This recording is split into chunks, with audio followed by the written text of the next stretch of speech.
Drop that.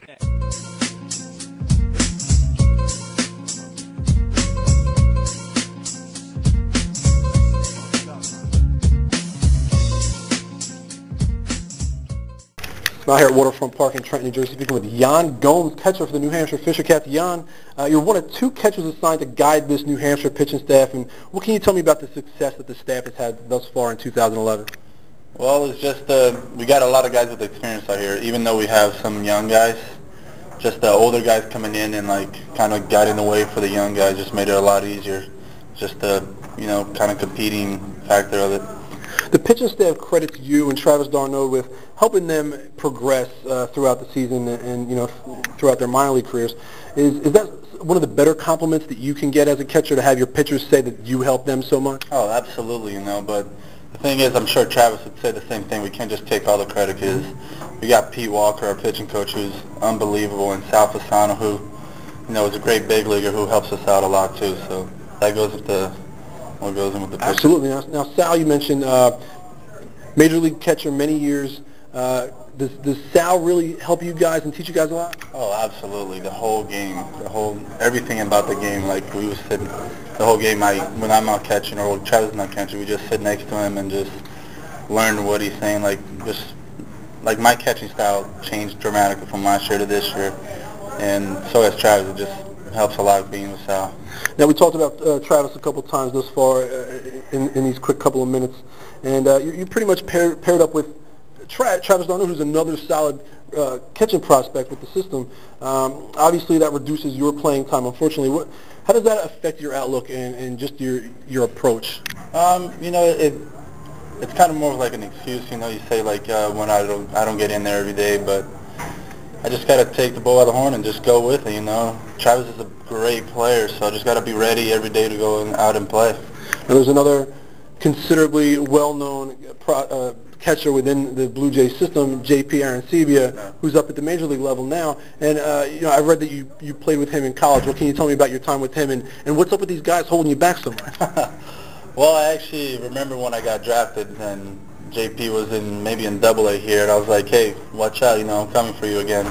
Because when he signed, when we went to college together, it was the same thing. I was backing him up, playing some first, just getting in the lineup, and great guy, man. We're still really good friends. I talk to him a lot, and just also a great guy to get information from. Now, the Major League Draft just passed this month here in June, and you were a 10th round pick just a couple years ago. What was your draft experience like? How did you track it? How did you find out? And how did you celebrate? Well, I actually didn't have many big things going on. It was funny because I had to go work out that same day, and I was just waiting, and I finally got the call, and I was actually surprised the Blue Jays were the ones that drafted me, because I never really got a call from them. But after that happened, I was just ready to come out and play for a great organization. What were you up to? Were you out? Were you still playing college ball when you got the notice?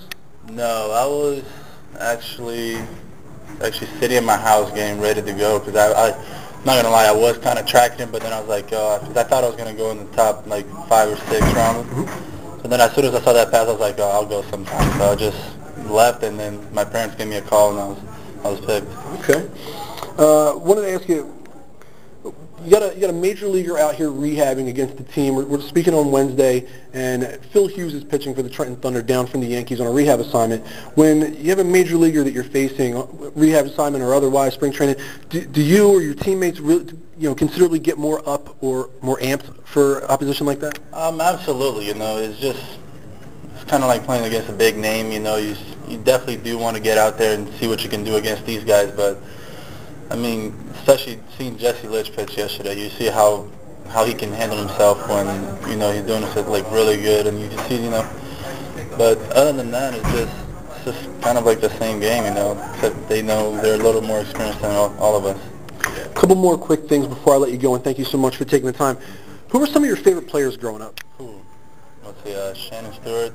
I actually played with the Blue Jays. Robert Andino. Those are kind of just guys that I grew up with and grew up watching. I can't come up with names. No, that's fine. And then last thing, what ballpark would you most like to play in one day, and why? Talking about Major League ballpark, obviously. Well, to be honest, I actually always grew up being a Toronto fan, so I actually love playing there. And probably San Francisco.